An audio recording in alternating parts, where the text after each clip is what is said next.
YouTube বা যে কোনো সোশ্যাল মিডিয়া প্ল্যাটফর্মে যারা আমরা কন্টেন্ট বানাই তাদেরকে কিন্তু সবাই একটা খুব ভালো চোখে দেখে না।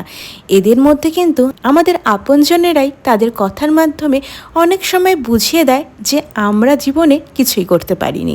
হ্যাঁ, হতে পারে এখানে কোনো সরকারি চাকরির পরীক্ষা দিতে হয় না, কিন্তু আমাদের এই ইউটিউব প্ল্যাটফর্মে বা যে কোনো সোশ্যাল মিডিয়া প্ল্যাটফর্মে আমাদের কিন্তু প্রত্যেক নিয়ত পরীক্ষা হয়। আর সেই পরীক্ষার ফলাফল দেয় কারা?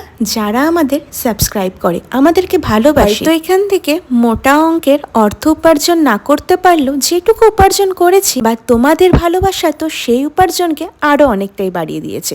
একটা কথা বলি, আমার কিন্তু অনেক ভিডিও মিলিয়ন্স ভিউজে গেছে, আবার অনেক সময় কয়েকটা ভিডিও হাজারও ক্রস করে না। আমার ইউটিউব জার্নি আজকে নিয়ে প্রায় 2.5 বছর, তার মধ্যেও কতবার ওঠানামা চলছে। লাস্টে একটা কথাই বলবো, যারা নতুন ইউটিউব জার্নি শুরু করছো এত তাড়াতাড়ি ভেঙে পড়ো না।